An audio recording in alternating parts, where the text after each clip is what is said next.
આકાશવાણી સમાચાર નિકિતા શાહ વાંચે છે. સૌપ્રથમ મુખ્ય સમાચાર. પ્રધાનમંત્રી નરેન્દ્ર મોદી આવતીકાલે આસામ અને પશ્ચિમ બંગાળમાં વિવિધ વિકાસ કામોનું ખાતમુહૂર્ત અને લોકાર્પણ કરશે. ગુજરાતની અમદાવાદ સહિત 6 મહાનગરપાલિકામાં આજે શાંતિપૂર્ણ રીતે મતદાન સંપન્ન થયું. સરેરાશ 41.29% મતદાન નોંધાયું. કેન્દ્રીય નાણામંત્રી નિર્મલા સીતારમણે ખાનગી ક્ષેત્રોને વિવિધ ક્ષેત્રોમાં દેશની વધી રહેલી જરૂરિયાતો આકાંક્ષાઓ અને માંગમાં સહભાગી બનવા આહવાન કર્યું છે. ઉપરાષ્ટ્રપતિ વેંકૈયા નાયડુએ કહ્યું કે ભારતની ભાષાકીય વિવિધતા દેશની પ્રાચીન સંસ્કૃતિની આધારશિલા છે. અને ઓસ્ટ્રેલિયન ઓપન ટેનિસમાં નોવાક જોકોવિચે પુરૂષ સિંગલ્સનો ખિતાબ જીતી લીધો છે. સમાચાર જોઈએ વિગતવાર. પ્રધાનમંત્રી નરેન્દ્ર મોદી આવતીકાલે આસામ અને પશ્ચિમ બંગાળના પ્રવાસે જશે. તેઓ આસામના ધેમાજી જિલ્લામાં સિલાપથ્થરમાં આયોજિત એક કાર્યક્રમમાં તેલ અને ગેસ ક્ષેત્રની મહત્વપૂર્ણ પરિયોજનાઓ દેશને સમર્પિત કરશે. શ્રી મોદી એન્જિનિયરિંગ કોલેજનું ખાતમુહૂર્ત પણ કરશે. પ્રધાનમંત્રી બંગાળના હુગલીમાં કેટલીક રેલવે પરિયોજનાઓનું ઉદઘાટન પણ કરશે. તેઓ નોઆપાડાથી દક્ષિણેશ્વર સુધીના મેટ્રો રેલવેના બંધાયેલા માર્ગનું ઉદઘાટન કરશે. 4.1 કિલોમીટરની વધારાયેલી લંબાઈના માર્ગનું નિર્માણ 464 કરોડ રૂપિયાના ખર્ચે કરાયું છે. પ્રધાનમંત્રી કલિકુંડા અને ઝારગ્રામ વચ્ચે 132 કિલોમીટર લાંબા ખડગપુર આદિત્યપુર રેલમાર્ગ પર 30 કિલોમીટર લાંબી ત્રીજી લાઇનનું પણ ઉદઘાટન કરશે, જેની પાછળ અંદાજે 312 કરોડ રૂપિયાનો ખર્ચ થયો છે. આ પ્રોજેક્ટથી મુસાફરીનો ઓછો સમય, ટ્રેનની કામગીરીમાં સલામતીની ખાતરી ઉપરાંત ક્ષેત્રના આર્થિક વિકાસને પણ વેગ મળશે. ગુજરાતની અમદાવાદ સહિત 6 મહાનગરપાલિકાઓમાં આજે શાંતિપૂર્ણ રીતે મતદાન સંપન્ન થયું છે. 6 મહાનગરપાલિકામાં સરેરાશ 41.29% મતદાન નોંધાયું છે. 2276 ઉમેદવારોનું ભાવિ ઈવીએમમાં કેદ થયું છે. ચૂંટણીમાં ભાજપના 577, કોંગ્રેસના 566, એનસીપીના 91, આમ આદમી પાર્ટીના 470 અને 228 અપક્ષ ઉમેદવારોએ ચૂંટણી જંગમાં ઝુકાવ્યું હતું. મતગણતરી 23મી ફેબ્રુઆરીએ હાથ ધરાશે.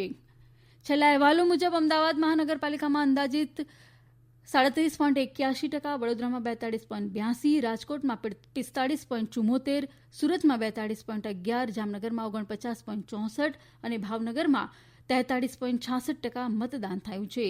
સૌથી વધુ મતદાન જામનગર મહાનગરપાલિકામાં તો સૌથી ઓછું મતદાન અમદાવાદ મહાનગરપાલિકામાં થયું છે. કેન્દ્રીય ગૃહમંત્રી શ્રી અમિત શાહે પરિવાર સાથે આજે સવારે અમદાવાદ શહેરના નારણપુરા ખાતે મતદાન કર્યું હતું. મુખ્યમંત્રી શ્રી વિજય રૂપાણીએ તેમના પત્ની અંજલિ રૂપાણી સાથે આજે સાંજે રાજકોટમાં પોતાના મતાધિકારનો ઉપયોગ કર્યો હતો. મુખ્યમંત્રીએ રાજ્ય ચૂંટણી પંચે બહાર પાડેલી કોવિડ-19 દર્દીઓ મતદારો માટેની મતદાન માર્ગદર્શિકાનું તકેદારીપૂર્વક ચુસ્તપણે પાલન કરી પોતાના મતાધિકારનો ઉપયોગ કર્યો હતો. દરમિયાન મુખ્યમંત્રી વિજય રૂપાણીનો આજે કરવામાં આવેલો કોરોનાનો આરટીપીસીઆર રિપોર્ટ નેગેટિવ આવ્યો છે. 15 ફેબ્રુઆરીએ કોરોનાગ્રસ્ત થયા બાદ આજે 6 દિવસ બાદ તેઓ કોરોના મુક્ત થયા છે. કેન્દ્રીય નાણામંત્રી નિર્મલા સીતારમણે ખાનગી ક્ષેત્રોને વિવિધ ક્ષેત્રોમાં દેશની વધી રહેલી જરૂરિયાતો આકાંક્ષાઓ અને માંગમાં સહભાગી બનવા આહવાન કર્યું છે. આજે બેંગલુરુમાં ઉદ્યોગ જગતના અગ્રણીઓ સાથેની વાતચીતમાં સુશ્રી સીતારમણે કહ્યું કે તાજેતરમાં રજૂ થયેલું અંદાજપત્ર ખાનગી ક્ષેત્રોના વિકાસમાં મદદરૂપ બની રહેશે. તેમણે કહ્યું કે અર્થવ્યવસ્થાને વેગવંતી કરવા સરકારી ધિરાણ દ્વારા પ્રોત્સાહન પેકેજની કરાયેલી જાહેરાતનો ઉદ્દેશ્ય અર્થવ્યવસ્થાના મુખ્ય ક્ષેત્રોને મજબૂત કરવાનો છે, જેનાથી અર્થવ્યવસ્થાનો વિકાસ ઝડપી બને અને અન્ય ક્ષેત્રોમાં પણ તેની સાનુકૂળ અસર પડે. ખાનગી ક્ષેત્રના મહત્વ પર ભાર મૂકતા તેમણે કહ્યું કે 100થી વધુ દેશોને કોવિડની રસી આપી ભારત સોફ્ટ પાવર તરીકે પ્રસ્થાપિત થયું છે. આનાથી ભારતનો માનવતા અને શાંતિપૂર્ણ સહ અસ્તિત્વ દ્વારા વિશ્વની પ્રગતિ તથા દરેકની ખુશાલીનો દ્રષ્ટિકોણ વિશ્વ સમક્ષ છતો થયો છે. નાણામંત્રીએ કોવિડ બાદ અર્થવ્યવસ્થાને પાટે ચડાવવા, નાણાકીય ખોટ પર ધ્યાન આપવા તથા સતત વિકાસ ચાલુ રાખવાની આવશ્યકતા પર ભાર મૂક્યો હતો. નવી દિલ્હીમાં ભારતીય જનતા પાર્ટીના રાષ્ટ્રીય પદાધિકારીઓની આજે યોજાયેલી બેઠકમાં કોવિડ રોગચાળામાં સક્ષમ નેતૃત્વ અને અસરકારક પગલાં ભરવા બદલ પ્રધાનમંત્રી નરેન્દ્ર મોદીનો આભાર વ્યક્ત કરતો ઠરાવ પસાર કરાયો. બેઠક બાદ સમાચાર માધ્યમો સાથેની વાતચીતમાં પક્ષના રાષ્ટ્રીય ઉપાધ્યક્ષ ડોક્ટર રમનસિંઘે કહ્યું કે ઠરાવમાં કૃષિ ક્ષેત્રે સુધારા તથા ખેડૂતોની આવક વધારવા પ્રધાનમંત્રીએ લીધેલા પગલાંની પ્રશંસા કરવામાં આવી છે. શ્રી સિંઘે કહ્યું કે બેઠકમાં પશ્ચિમ બંગાળ, આસામ, તમિલનાડુ, કેરળ અને પુદુચેરીમાં આગામી વિધાનસભા ચૂંટણીઓ અંગે પણ ચર્ચા કરવામાં આવી. તેમણે કહ્યું કે બેઠકમાં કાર્યકર્તાઓએ પશ્ચિમ બંગાળ અને આસામમાં ભાજપ ચૂંટણી જીતશે તેવો વિશ્વાસ વ્યક્ત કર્યો છે. તેમણે કહ્યું કે તામિલનાડુ અને કેરળમાં પાર્ટી સંગઠન મજબૂત બન્યું છે અને પુદુચેરીમાં ભાજપ મજબૂત વિકલ્પ તરીકે ઉભરી આવ્યો છે. એક પ્રશ્નના જવાબમાં ડોક્ટર સિંઘે કહ્યું કે ખેડૂત આંદોલન રાજકીય પ્રેરિત છે અને દેશના ખેડૂતો નવા કૃષિ કાયદાથી ખુશ છે. આ સમાચાર આપ આકાશવાણી પરથી સાંભળી રહ્યા છો. વધુ સમાચાર કોરોના અંગેના સંદેશ બાદ. કોવિડથી બચવાના મહત્વપૂર્ણ 3 ઉપાય: માસ્ક પહેરો, 2 ગજનું સલામત અંતર જાળવો અને હાથ સાફ રાખો.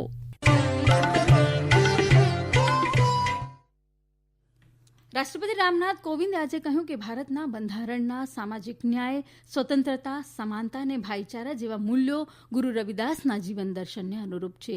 આજે નવી દિલ્હીમાં શ્રી ગુરુ રવિદાસ વિશ્વ મહાપીઠના રાષ્ટ્રીય અધિવેશનમાં સંબોધન કરતાં તેમણે કહ્યું કે ગુરુ રવિદાસે સમકાલીન સમાજ માટે જ નહીં પણ ભાવિ પેઢીના ઉજ્જવળ ભવિષ્યની પણ વ્યવસ્થા કરી છે. રાષ્ટ્રપતિએ કહ્યું કે ગુરુ રવિદાસે પોતાના કરુણા અને પ્રેમથી કોઈપણ વ્યક્તિ કે વર્ગને વંચિત રાખ્યા નથી. ઉપરાષ્ટ્રપતિ એમ વેંકૈયા નાયડુએ આજે કહ્યું કે ભારતની ભાષાકીય વિવિધતા દેશની પ્રાચીન સંસ્કૃતિની આધારશિલા છે. આંતરરાષ્ટ્રીય માતૃભાષા દિવસ નિમિત્તે શિક્ષણ અને સમાજમાં સમાવેશી બહુભાષિતા વિષય પર એક વેબિનારનો પ્રારંભ કરતા શ્રી નાયડુએ માતૃભાષાના ઉપયોગની જરૂરિયાત પર ભાર મૂક્યો હતો. તેમણે ખુશી વ્યક્ત કરી કે આ વર્ષે શિક્ષણ મંત્રાલય, સંસ્કૃતિ મંત્રાલય અને આઈજીએનસીએ લોકોમાં જાગૃતિ કેળવવા અને પ્રોત્સાહન આપવા માટે 4 દિવસીય વર્ચ્યુઅલ ઇવેન્ટનું આયોજન કરી રહ્યા છે. તેમણે કહ્યું કે ભાષા ભૂતકાળને વર્તમાન સાથે જોડે છે. તેમણે કહ્યું કે માતૃભાષા જે સામાજિક સાંસ્કૃતિક ઓળખની મહત્વપૂર્ણ કડી છે તેની જાળવણી અને પ્રચાર પ્રસાર થવો જોઈએ. શ્રી નાયડુએ ભારપૂર્વક જણાવ્યું કે બાળકનું પ્રારંભિક શિક્ષણ માતૃભાષામાં થવું આવશ્યક છે. આ પ્રસંગે શિક્ષણ મંત્રી રમેશ પોખરિયાલ નિશાંકે જણાવ્યું કે ભાષા રાષ્ટ્રીય એકતા માટે જ નહીં પરંતુ દેશની સંસ્કૃતિને મજબૂત બનાવવા માટે પણ મહત્વપૂર્ણ છે. તેમણે કહ્યું કે નવી રાષ્ટ્રીય શિક્ષણ નીતિમાં માતૃભાષાના વિકાસ પર મહત્તમ ધ્યાન આપવામાં આવ્યું છે.